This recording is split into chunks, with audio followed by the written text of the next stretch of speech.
दोस्तों, एक दिन एक व्यक्ति महात्मा बुद्ध के पास आया। उसने महात्मा बुद्ध से कहा कि मैं अपनी किस्मत ठीक करवाने आया हूं। मैं बहुत दुखी रहता हूं। मैं जो भी करता हूं वह खराब हो जाता है। मेरी किस्मत मेरा साथ नहीं देती। मैंने सुना है कि आप सभी के समस्याओं का समाधान करते हैं। क्या आप मेरी भी फूटी किस्मत को सुधार सकते हो? महात्मा बुद्ध जी ने कुछ पल उसकी आंखों में देखा और उससे पूछा, यह फूटी किस्मत तुम्हें कहां दिखी? तुम्हें ऐसा क्यों लगता है कि तुम्हारी किस्मत फूटी हुई है?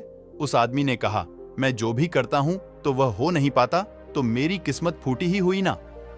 किसी वक्त मेरे पास सब कुछ था, धन, सुख, आनंद।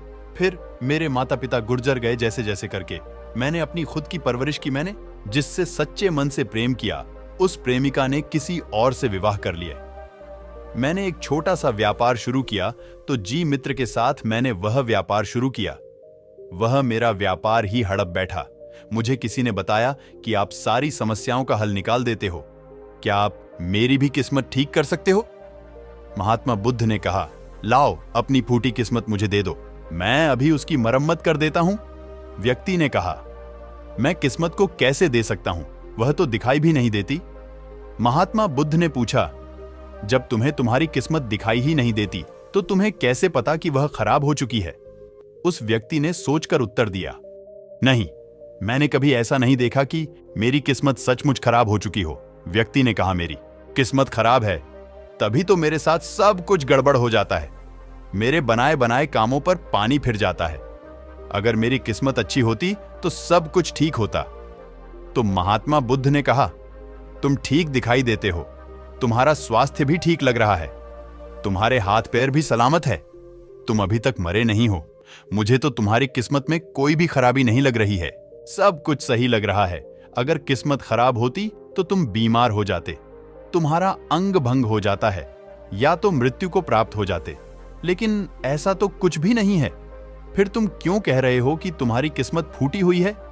व्यक्ति ने कहा, आप समझ नहीं रहे हैं, मेरे ऊपर बहुत कर्ज है। लोग रोज मेरे घर धमकाने आते हैं। जिनसे मैंने कर्जा लिया है वे मुझे मारने तक की धमकी देते हैं। मेरा घर भी उन्होंने छीन लिया है।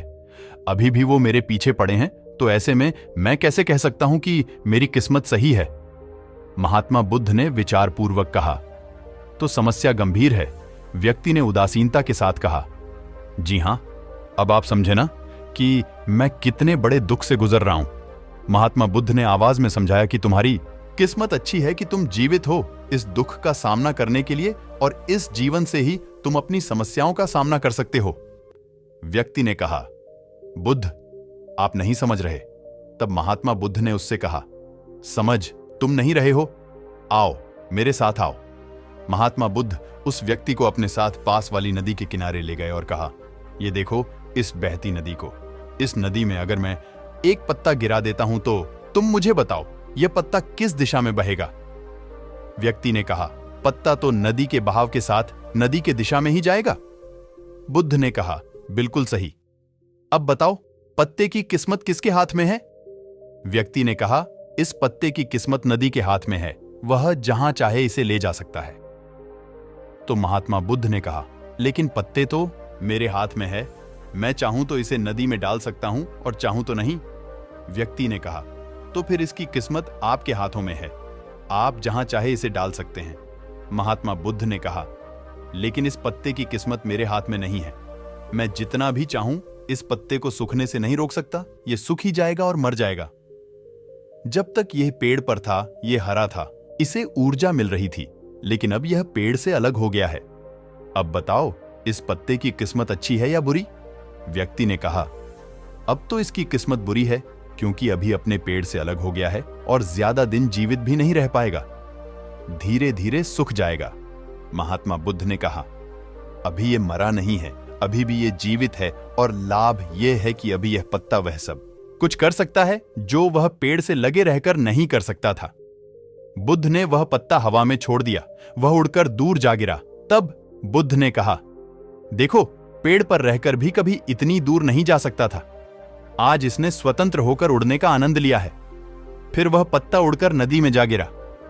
बुद्ध ने कहा, देखा, अब वह पत्ता नदी में तैरने का भी आनंद ले रहा है, और अगर तुम ध्यान से देखो तो यह पता कितने ही छोटे छोटे जीवों को अपने ऊपर बैठाकर नदी के एक किनारे से दूसरे किनारे पहुंच रहा है। इस पत्ते की भी किस्मत अच्छी है क्योंकि वह अपने नए अवसरों को ढूंढने में लगा हुआ है। तुम्हारी समस्याएं तुम्हें उड़ने का अवसर दे सकती हैं यदि तुम उन्हें सकारात्मक नजरिया से देखो। उस आदमी ने वहां खड़े होकर महात्मा बुद्ध के बातों पर विचार किया। धीरे धीरे उसने पूरी कहानी के पीछे छुपी गहरे अर्थ को समझना शुरू किया। वह महात्मा बुद्ध की ओर देखते हुए बोला, आप सही कह रहे हैं महात्मा। मैंने अपने भाग्य पर ध्यान देने में अपनी दृष्टिकोण को सीमित कर दिया था। मैं इतना प्रयास कर रहा था कि समस्याओं और मुश्किलों पर ही फोकस करता रहता, जिसके कारण मैं उनमें मौजूद अवसरों को देखने में समर्थ था। मुझे अब समझ आ गया है कि मेरी फूटी किस्मत बस एक डर और निराशा से उत्पन्न एक धारणा थी। ये कहानी हमें यह सिखाती है कि हमारी किस्मत हमारे हाथ में होती है। हम खुद अपने जीवन की दिशा निर्धारित करते हैं। हमारी समस्याओं का हल भी हमें ही निकालना होता है।